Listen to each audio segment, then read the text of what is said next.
Hello everyone, welcome back to my channel. आज का concept start करते हैं।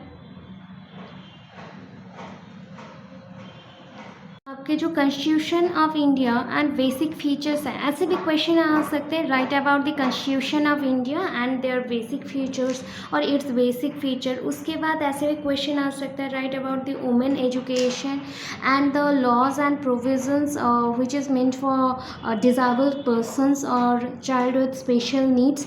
तो उनके लिए क्या करना चाहिए, क्या नहीं करना चाहिए। तो ऑल ओवर जितने भी प्रोविजंस हैं ना, सबको आपको करना है। तो बुक में आपके कुछ मेंशनड है, कुछ ऐसे ही पैराग्राफ वाइज मेंशनड है। तो वैसा मेंशन नहीं करके हम लोग अरेंज कर देंगे। फर्स्ट ऑफ ऑल, बुक में कॉन्स्टिट्यूशन के बारे में मेंशनड है, बट बुक में ये मेंशन नहीं है कि आपको कॉन्स्टिट्यूशन के बारे में लिखना है। ठीक है, तो कॉन्स्टिट्यूशन जब पढ़ रहे हैं मीन्स आप अगर इंट्रोडक्शन में कॉन्स्टिट्यूशन के बारे में दे देंगे तो बेटर होगा। बेसिक इन्फॉर्मेशन हम जो बोलते हैं कॉन्स्टिट्यूशन के बारे में, उसे दे दे तो बेटर होगा। थोड़ा अट्रैक्टिव हो जाएगा। उसके बाद आपको लिखना है कॉन्स्टिट्यूशन में और कुछ नहीं जाना कि किसने बनाया, ये क्या, वो तो थोड़ा बहुत हमने मेंशन किया। आफ्टर दैट पूरा डिटेल्ड में नहीं जानना है कि कॉन्स्टिट्यूशन में कितने आर्टिकल्स हैं, कितने पार्ट्स हैं, कितने पार्ट्स में कितने प्रोविजंस हैं, सब नहीं लिखना है। Basic only what is constitution, brief information about constitution, इतना करके आपने एंड करना है।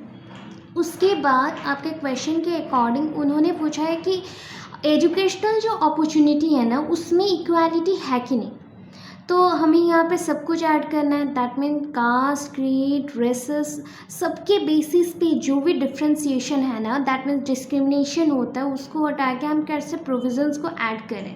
तो उसके लिए आपको क्या क्या मेंशन करना है। तो first of all equality in educational way और एजुकेशनल इंस्टीट्यूशंस, वैसा मेंशन करना है, मेंशन कर सकते हैं। अदरवाइज यहाँ पे ना हम लोग 3 क्वेश्चंस में डिवाइड करके इसको पढ़ सकते हैं। That is first term constitution, उसके बेसिक फीचर्स इक्वालिटी के लिए जो चाहिए, एजुकेशनल इक्वालिटी के लिए, उसको लिख देंगे। उसके बाद जो कंसेप्ट आएगा that is women education. Women education में क्या लिखना है ना, बेसिक आपको लिखना है। बिकॉज वुमेन एजुकेशन में बहुत कंसेप्ट है कि बिफोर इंडिपेंडेंस वुमेन एजुकेशन कैसा था, आफ्टर इंडिपेंडेंस कैसा हुआ, कैसे वो नेशनलिस्ट जो मूवमेंट्स हैं, मूवमेंट्स में पार्टिसिपेशन किए, कैसे वो लड़े, बहुत कुछ चीज़ है। तो उतना तो हम लिख नहीं सकते। तो वुमेन एजुकेशन में बेसिक चीज़ आपको मेंशन करते हुए चलना है। बेसिक में आपको क्या क्या लिखना है, वुमेन एजुकेशन का इंट्रोडक्शन देना है। दैन उसके भी डेफिनेशन है, मैंने मेंशन किया है, उसको लिखना है। दैन डेफिनेशन के साथ कि वुमेन स्टडीज़ क्यों होना चाहिए। जो वुमेन स्टडीज़ होता है ना स्कूल्स में, इंस्टीट्यूशंस में, बेसिकली टुडे जनरेशन इसको बहुत ज़्यादा फॉलो करते हैं। जो गर्ल्स हैं स्पेशली, हम लोग बहुत ज़्यादा वुमेन एजुकेशन के बारे में जानना चाहते हैं। विदाउट वुमेन एजुकेशन कोई भी कुछ नहीं कर सकता, ऐसे थिंक किया जाता है अभी के टाइम पे। तो उसके बारे में मेंशन करना है। दैन नीड एंड इम्पॉर्टेंस बोल सकते हैं, need and importance of women education क्यों चाहिए। बिकॉज ना मैं इसका रेशियो भी आपको दिखाऊंगी कि क्या डिफरेंसेस हैं। वो डिफरेंसेस आपको मेंशन नहीं करना पड़ेगा, वो लास्ट में आप मेंशन कर सकते हैं। बट ऑल ओवर मैं आपको उसका भी बेसिक एक इंडेक्स दे दूंगी, इंडेक्स के अकॉर्डिंग लिख सकते हैं। मैं स्टोरी आज आपको कंसेप्ट पूरा बताऊंगी, उस कंसेप्ट के अकॉर्डिंग आपको सिर्फ जाना है। बिकॉज ना हम अगर बहुत ही डिटेल लिखने लिखें तो इसको 10-15 पेज में भी कंप्लीट नहीं कर सकते। तो उतना डिटेल नहीं जाएंगे हम लोग, बेसिक कंसेप्ट्स को पढ़ेंगे, बस एंड करेंगे। लास्ट में देखिए, ये तो वुमेन एजुकेशन हो गया। वुमेन लोगों को हम जो भी सेक्स बेसिस पे जो इनइक्वालिटी रहता है और दैट इज़ हम इक्वल थिंक नहीं करते हैं, उनको डिस्क्रिमिनेट करते हैं, उसके बेसिस में हो गया। ये जो पहले का टाइम पीरियड था उसमें ये ऐसा चल रहा था, उस वजह से ऐसे चेंज किया गया। राजा राम मोहन राय ने ऐसे चेंज करने को ट्राई किया। विद्यासागर थे और बहुत सारे पर्सन थे, एनी बेसेंट थे, बहुत सारे पर्सन ने ऐसे किया। ठीक है, जो हेल्प कर रहे थे वुमेन स्टडीज़ के लिए, वुमेन एजुकेशन को और भी ज़्यादा प्रमोट करने के लिए। उसके बाद बहुत सारे और भी पर्सन्स आए जो हेल्प किए। दैट इज़ महात्मा गांधी जब आए तो उनके साथ बहुत ही वुमेन एजुकेशन, जो भी वुमेन एजुकेटेड है, थोड़ा बहुत भी, एजुकेशन डजेंट मीन कि जाके कहीं पे स्कूल में पढ़ना है, इंस्टीट्यूशन में पढ़ना है, कहीं भी आप पढ़ सकते हैं, कहीं भी अगर लर्न करते हो, दैट इज़ एजुकेशन। एजुकेशन के थ्रू आपके माइंड में साइकोलॉजिकल जो इफ़ेक्ट आती है उसमें कुछ ना कुछ चेंजेस आता है आपके डे टू डे लाइफ में, तो उसके अकॉर्डिंग देखना है। उसके बाद आपको मेंशन करते हुए ये चलना है कि अगर वुमेन एजुकेशन हो रहा है तो मार्जिनलाइज्ड ग्रुप को क्या करना है। मार्जिनलाइज्ड ग्रुप हो गया, डिज़ेबल बच्चे हो गए, तो उनके लिए कैसा एजुकेशन होना चाहिए, तो उनके लिए भी बेसिक एजुकेशन जो रहता है RTE, डिफरेंट एक्ट्स हैं, कुछ कुछ एक्ट्स का नाम बोलूँगी, उसको आप मेंशन करके रखेंगे कॉपी में, बिकॉज आपके बुक में बहुत ही डिफ़िकल्ट वे में दिया है। सो आज देखते हैं कितना तक चलते हैं, उसके बाद वो देख लेंगे। सो अभी चलते हैं स्टार्ट करते हैं।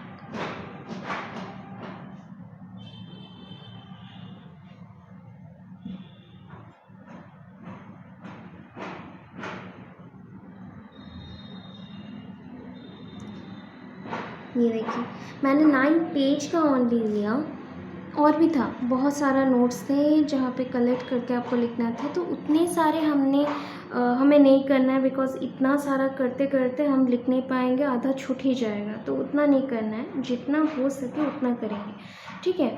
सो यहाँ पे बेसिक से स्टार्ट करते हैं। So constitution of India and basic feature. Constitution of India है क्या, व्हाट इज़ कॉन्स्टिट्यूशन। बेसिक आपके माइंड में कॉन्स्टिट्यूशन का वर्ड आ गया तो हम जो भी वर्ड पकड़ते हैं उसको डिफ़ाइन करते हैं ना, तो यहाँ पे डिफ़ाइन के अकॉर्डिंग हम चलेंगे कि व्हाट इज़ कॉन्स्टिट्यूशन। फर्स्ट तो कॉन्स्टिट्यूशन के बारे में जानेंगे। सो बेसिकली अगर कोई भी पूछता है कि व्हाट इज़ कॉन्स्टिट्यूशन, हम क्या बोलते हैं, रिटन डॉक्यूमेंट है, एक फंडामेंटल सेट ऑफ लॉज है और रूल्स हैं, प्रोविजंस हैं, आर्टिकल्स हैं, जिसके थ्रू हमें इक्वालिटी मिलती है। सो यहाँ पे देखिए कॉन्स्टिट्यूशन, ये constitution is a written document that contains a set of rules for a government which include fundamental rights and duties and political principles, ठीक है। सो बहुत सारी इसमें ड्यूटीज़ हैं, fundamental rights and duties are almost same, and उस वजह से हमें फॉलो भी करना पड़ता है। हमारे पास already 6 fundamental duties and rights हैं, उसके अकॉर्डिंग राइट टू इक्वालिटी सबसे इम्पॉर्टेंट है कि equality before law, equality in education, equality in different fields और डिफरेंट वर्किंग एरियाज़।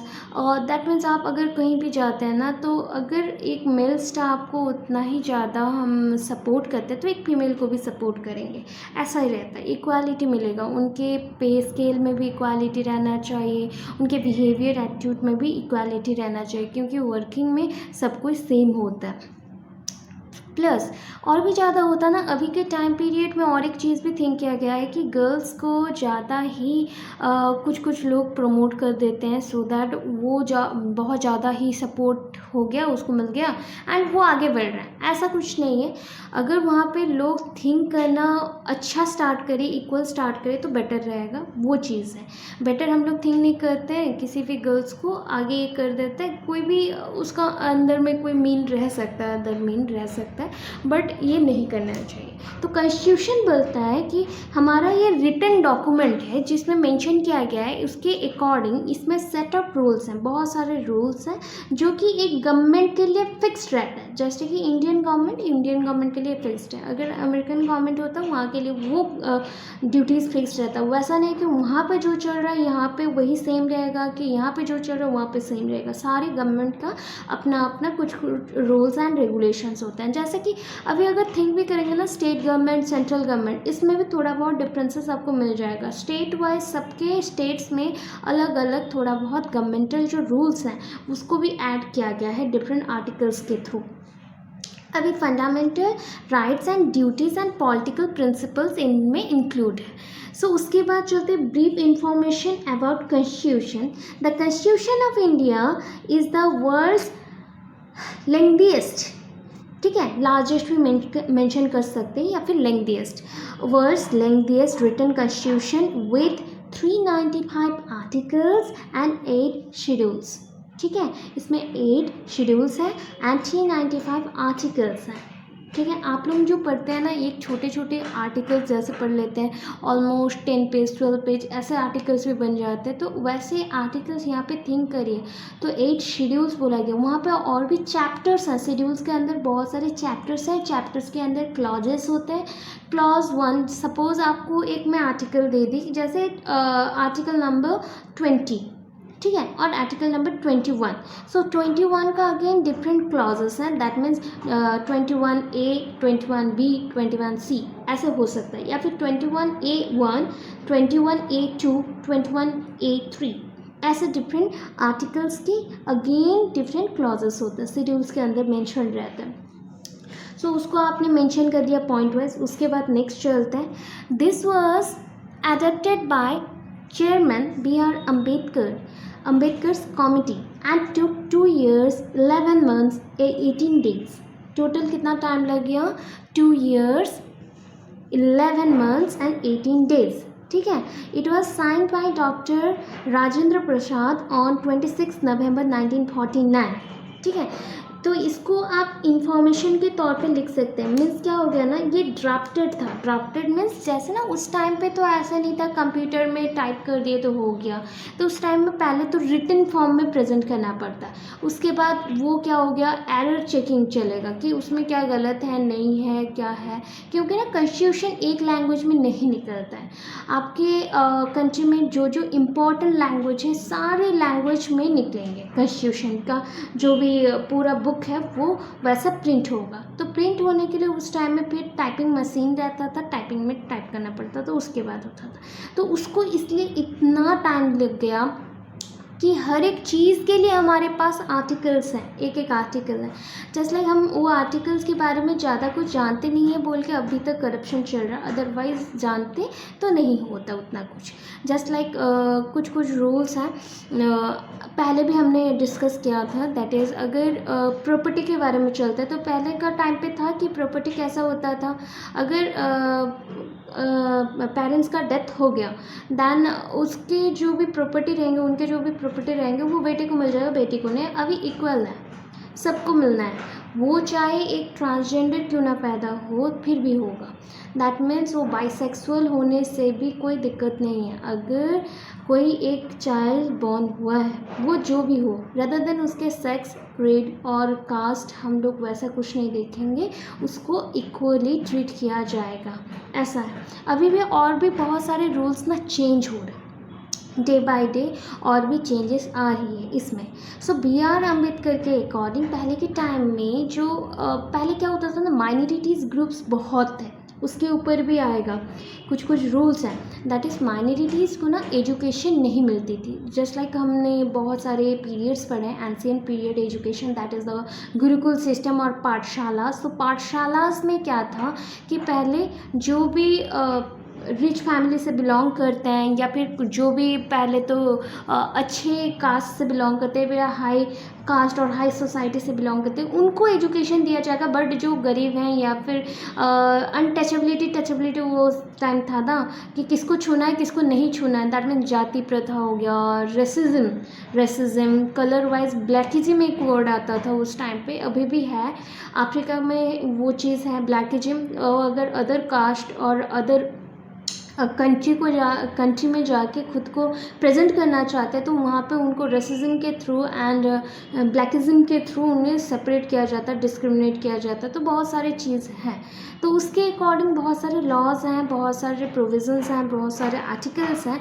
वो सबको बनाने के लिए माइनॉरिटीज़ ग्रुप को एजुकेशन देने के लिए ये चीज़ किया गया था कि उनको थोड़ा सा, बिकॉज उस टाइम पीरियड में बहुत ही ज़्यादा सपोर्ट किया जाता था रिच फैमिली वालों को, एंड बहुत ही ज़्यादा सपोर्ट किया जाता था एरिस्टोक्रेट फैमिली वालों को। उसके बाद आते थे उसको जो फॉलो करते थे, दैट इज़ मिडिल क्लास। अभी भी हम लोग रिच पर्सनस को फॉलो करते हैं।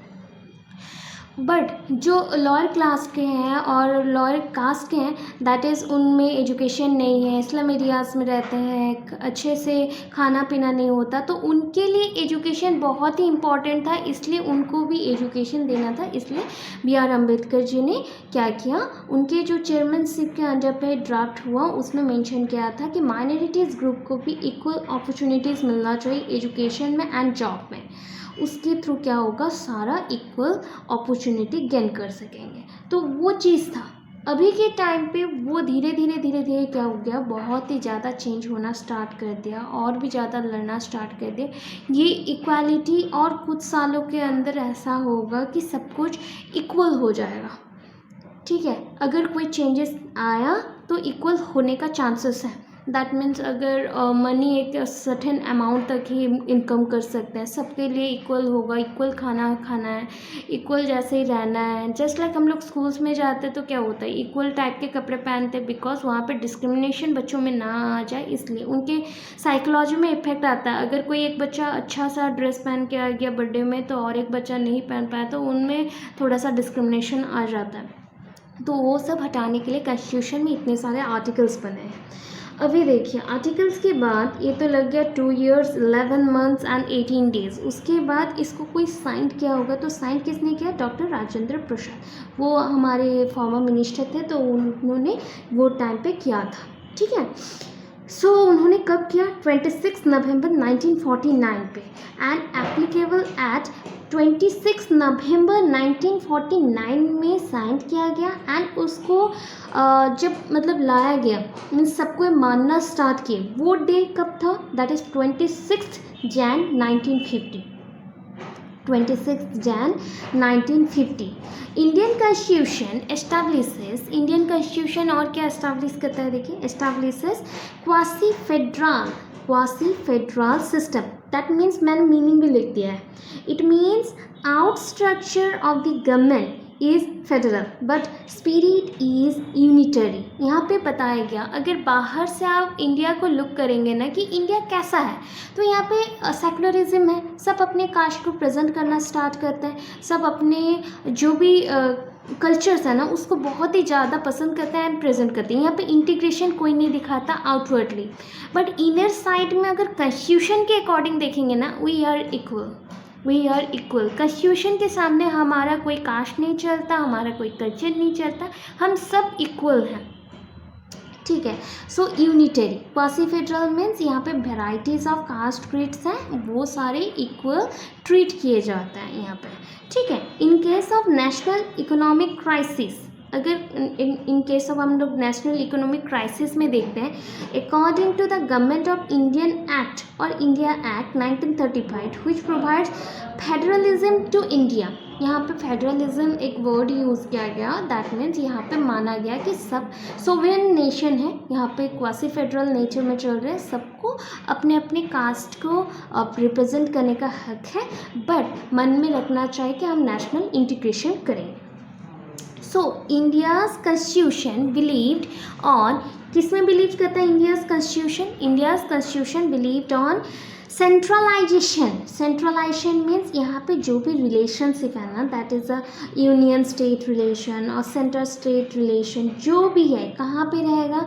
दैट इज़ सेंट्रल कंट्रोल करेगा।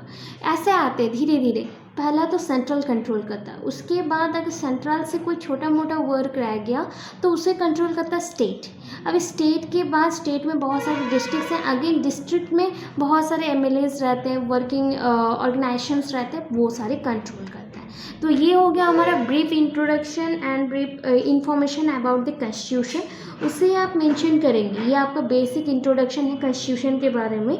देन उसके बाद मीनिंग ऑफ कॉन्स्टिट्यूशन में चलते हैं, जहाँ पे मैंने कंसेप्ट लिखा है कॉन्स्टिट्यूशन का, ठीक है। कॉन्स्टिट्यूशन का हमने क्या लिखा? कंसेप्ट लिख दिया है। सो चलते हैं,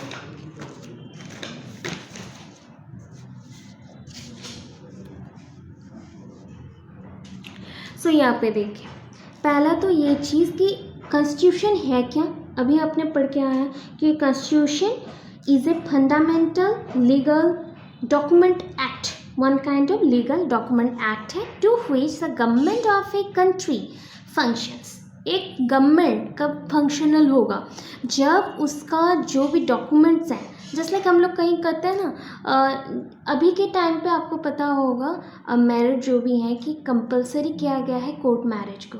आप मैरिज जैसे भी करें बट कोर्ट मैरिज करें, बिकॉज देखिए अगर आप मैरिज करते हैं तो मैरिज के बाद अगर कोई भी प्रॉब्लम होता है, हम लोग डाइवोर्स लेने के लिए कहाँ जाएंगे? गवर्नमेंट के पास जा रहे हैं, या फिर लॉ मीन्स कोर्ट को जाएंगे लॉ के अकॉर्डिंग। तो लॉ किसके अंडर है? गवर्नमेंट के अकॉर्डिंग है।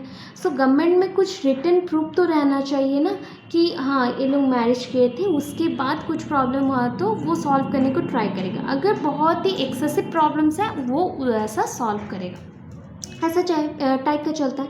सो ये जो कॉन्स्टिट्यूशन है फंडामेंटल एक्ट के थ्रू चलता है। सो फंडामेंटल एक्ट कहाँ पे होगा, ये लीगल फॉर्म में है, लीगल डॉक्यूमेंट्स हैं। सो ये लीगल डॉक्यूमेंट एक्ट के थ्रू कंट्री फंक्शन करता है। उसके बाद नेक्स्ट चलिए, नेक्स्ट पॉइंट यहाँ पे पैराग्राफ है और का, it is the basic law, ये one kind of basic law है व्हिच डिफाइंस, क्या डिफाइन करता है, डिफाइन करता है एंड डेलिमिट्स करता है, दैट मीन्स प्रोवाइड करता है one kind of main organs हम लोग जैसे बोलते हैं ना बॉडी के ऑर्गन्स होते हैं, यहाँ पे ऑर्गेनाइजेशंस हो सकते हैं। सो उसको भी बोला जाता है गवर्नमेंट के ऑर्गन्स हैं, वो गवर्नमेंट के ऑर्गन्स हैं, organs of government and their judicial, जो भी हम लोग जुडिशियल कस्टडीज़ होते हैं, बहुत सारे जूरीज मेंबर्स होते हैं, तो वहाँ पे जैसे जुडिशियल कस्टडीज़ में जैसे जुडिशियल कस्टडी बच्चों के लिए होता है या फिर जो चाइल्ड कस्टडी हो गया, तो वो सारे कौन थिंक करते हैं। जैसे कोर्ट में भी गए तो डिफरेंट टाइप के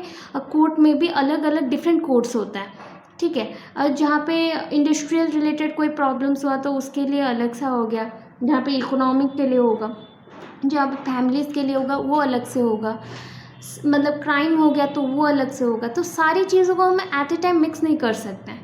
तो वैसे ही यहाँ पे जूरीज हैं, जूरी मेंबर्स हैं, यहाँ पे जूरीज मेंबर क्या करते हैं, सारा कुछ डिसाइड करते हैं, that is the law members के थ्रू ही होता है। लॉ मेंबर्स के थ्रू पहले तो जाता है, वो साइंड अप होता है, रिटन फॉर्म में रहता है, उसके थ्रू ये क्या होता है, प्रूव किया जाता है कि इसके बाद जो भी होगा गवर्नमेंट वो संभालेगा, that is as well as, और क्या है, basic rights of the citizen. तो गवर्नमेंट के अकॉर्डिंग, गवर्नमेंट का जो लॉ है उसके अकॉर्डिंग हम लोग गवर्नमेंट के और गवर्नमेंट के अंडर आते हैं। सो हम लोग इंडिया के सिटीज़न हैं, तो हम इंडियन गवर्नमेंट के अंडर आते हैं तो इंडिया के सिटीज़न हम हैं, तो हमारा बेसिक राइट्स है, हम ये सब कर सकते हैं।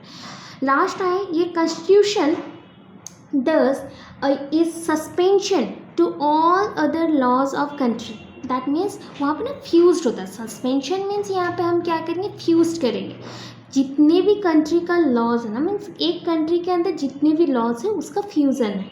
एंड यहाँ पे ना एक लॉ को बंद कर दिए दूसरा को चलाएंगे, ऐसा नहीं है, जब जो ज़रूरत पड़ा उससे according. And no law can be elected which is not confirmative with the constitution, ऐसा कोई भी लॉ नहीं बनेगा जो कि हमारे साथ मैच नहीं करता या हमारे लिए बेनिफिशियल ना हो, कोई भी नेगेटिव लॉ नहीं बनेगा, गवर्नमेंट के अकॉर्डिंग ये चलता है।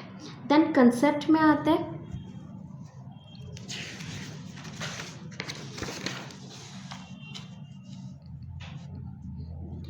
सो कंसेप्ट में देखिए क्या है, according to the Stanford encyclopedia के अकॉर्डिंग बताया गया, ये फिलोसॉफी का एनसाइक्लोपीडिया है। सो एनसाइक्लोपीडिया के अकॉर्डिंग बताया गया है कि द कंसेप्ट जो है ना, कंसेप्ट मीन्स किसका कंसेप्ट, कॉन्स्टिट्यूशन का कंसेप्ट है जो अज्यूम करता है the society is stratified, society में बहुत सारे लेयर है, स्ट्राटिफिकेशन बन गया है, बहुत सारे स्ट्राटिफिकेशन है, ऑलरेडी हम लोग पढ़ चुके हैं सोशल स्ट्राटिफिकेशन, वहाँ पे मेंशन था। सो डाइवर्स रेंज है, बहुत सारे वेराइटीज़ ऑफ रोल्स भी लोग प्ले कर रहे हैं अपना, some of which are more desirable than others. हम लोग में से कुछ लोग ऐसे भी होंगे कि हम ऐसा डिज़ायर करते हैं कि हम ये डिज़र्व करते हैं, हमारा फैमिली ऐसा है, हम हाई लेवल में रहते हैं तो हमें ऐसा ट्रीट करना चाहिए, तो ये हो गया डिज़ायर, एक दूसरे से हम आगे बढ़ना चाहते हैं तो डिज़ायर भी बहुत ज़्यादा ही है। सो ये जो चीज़ है ना, desirable than others and the benefits of equality of opportunity is to boring fairness to the selection, जो चीज़ होना चाहिए सिलेक्शन प्रोसेस। सो ये अगर हो गया ना कि हम अगर एक दूसरे से ऊपर चले गए, दैट मीन्स हम लोग इक्वल थिंक नहीं किए, इक्वल रहने नहीं लगे, दैन क्या होगा, धीरे धीरे हम लोग अगेन एनिमल जैसा ही बिहेव करना स्टार्ट कर देंगे। सो ये चीज़ बहुत ही ज़्यादा बोरिंग टाइप हो गया, तो उसमें फेयरनेस चाहिए। So fairness means fairness in judgement, equality, equal opportunity to all the human beings और all the citizens of the country. So equal उन्हें ट्रीट करेंगे, एसोसिएशन भी इक्वल टाइप का होगा, कोऑपरेशन रहना चाहिए, एक दूसरे के साथ अगर हम लोग रह रहे तो कोऑपरेशन रहना चाहिए, हम लोग नॉन प्रॉफिटेबल वाले थिंग्स करेंगे, दैट मीन्स यहाँ पे ना हम लोग एक दूसरे को हेल्प कर रहे हैं, ना कि हम एक दूसरे के प्रॉफिट के लिए वर्क कर रहे हैं। यूनिवर्सिटीज़ एंड एल्सवेयर जहाँ पर भी जाइए वहाँ पे इक्वालिटीज़ रहनी चाहिए। So this concept based on education mainly यहाँ पे इक्वालिटी मेंशन हुआ, तो हमारे थ्योरी के अकॉर्डिंग ये हो गया based on equality in education, equality in justice, equality in law, rules, responsibilities and opportunities. So कोई भी चीज़ हम सिलेक्ट करें वो कास्ट, रेस, मार्जिनलाइज्ड प्रॉपर्टीज़ के अकॉर्डिंग नहीं होगा, वो हमारे थिंकिंग के अकॉर्डिंग भी नहीं होगा, वो हमारे इक्वालिटी के अकॉर्डिंग होगा। दैट मीन जो भी मार्जिनलाइज्ड पर्सनस है उन्हें भी इक्वल जजमेंट मिलेगी, जस्टिस मिलेगी, रूल्स उसी अकॉर्डिंग चलेगा, सबको इक्वल ट्रीट करेंगे। There is no formal linking between the equality of opportunity and political structure according to the one view in science of equal opportunity। यहाँ पे अगर हम लोग थिंक करते हैं ना कि क्या है, that means there is no formal linking. ऐसे में देखिए तो कोई लिंकिंग नहीं है इक्वालिटी इन अपॉर्चुनिटी में एंड पॉलिटिकल स्ट्रक्चर में, कि इक्वालिटी इन अपॉर्चुनिटी में अगर देखते हैं ना तो पॉलिटिकल स्ट्रक्चर के अकॉर्डिंग पॉलिटिकल्स में सारे एमएलएज होते हैं या फिर सारे ही प्राइम मिनिस्टर होते हैं, हम लोग भी प्राइम मिनिस्टर, हम लोग भी चीफ मिनिस्टर, सब इक्वल होते हैं, कोई डिफ्रेंशिएट नहीं होता, कोई इलेक्शन नहीं होता। बट यहाँ पे कोई लिंकिंग नहीं है, हम लोग गवर्नमेंट सिलेक्ट कर रहे हैं, मेंबर सिलेक्ट कर रहे हैं, जिसके थ्रू हमारा गवर्नमेंट क्रिएट होकर हम पे ही लागू हो रहा है कि हम लोग इक्वल है, इक्वल जजमेंट हमारे लिए होगा, जस्टिस होगा, लॉज को हम फॉलो करेंगे एंड इक्वली ट्रीट किया जाएगा, ऐसा थिंक किया गया। नेक्स्ट चलते हैं।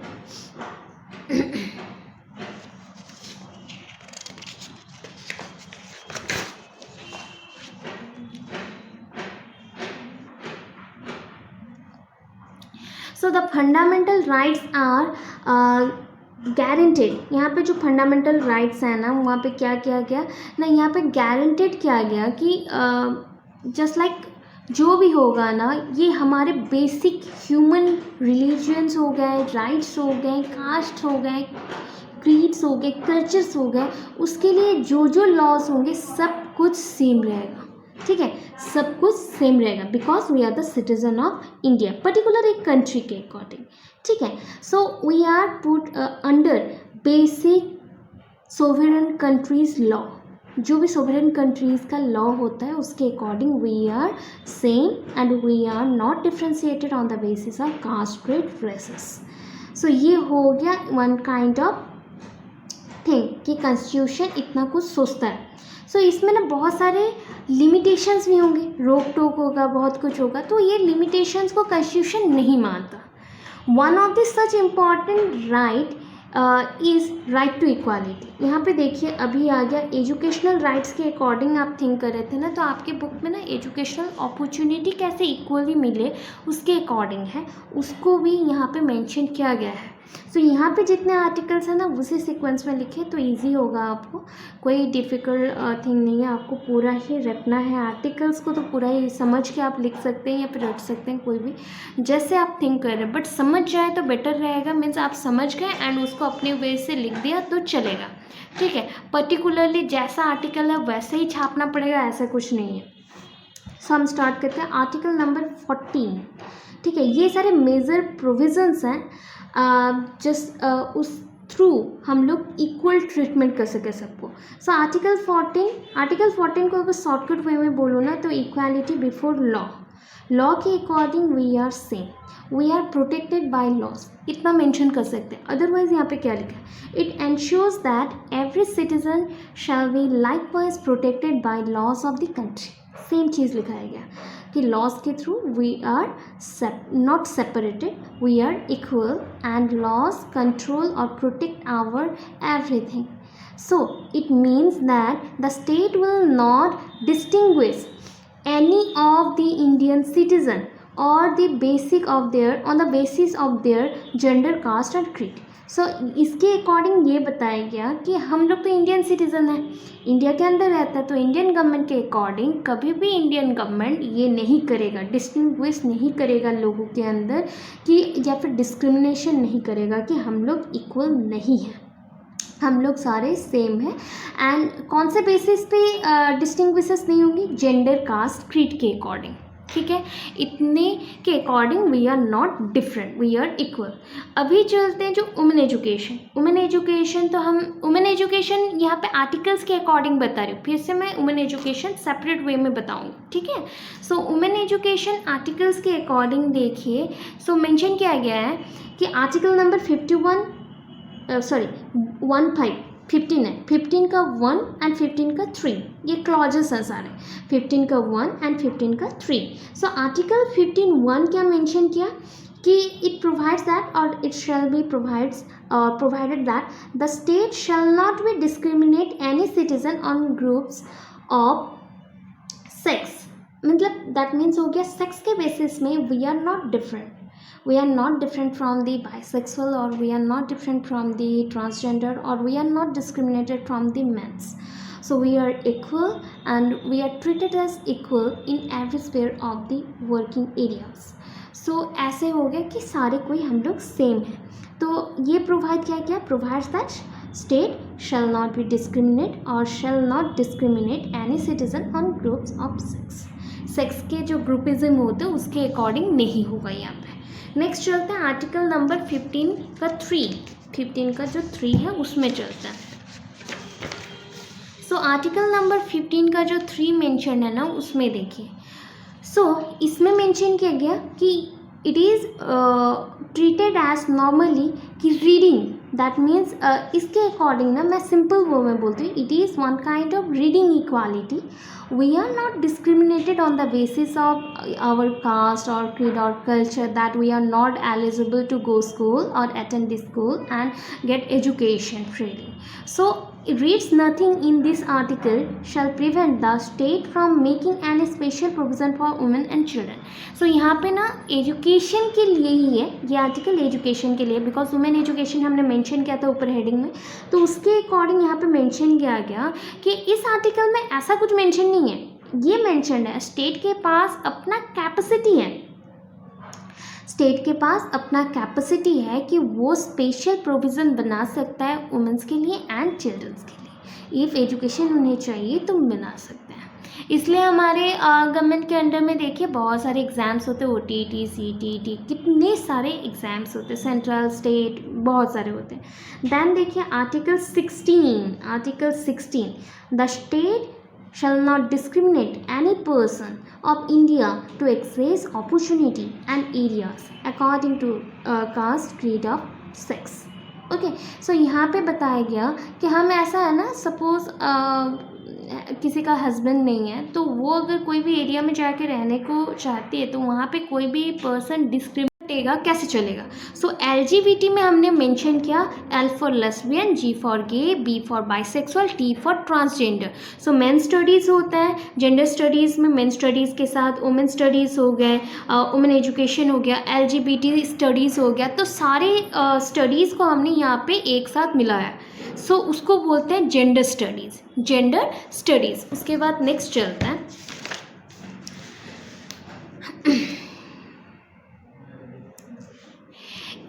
sometimes gender studies is offered together with the study of sexuality. कभी कभी बच्चों को प्रॉब्लम होता है कि सेक्सुअलिटी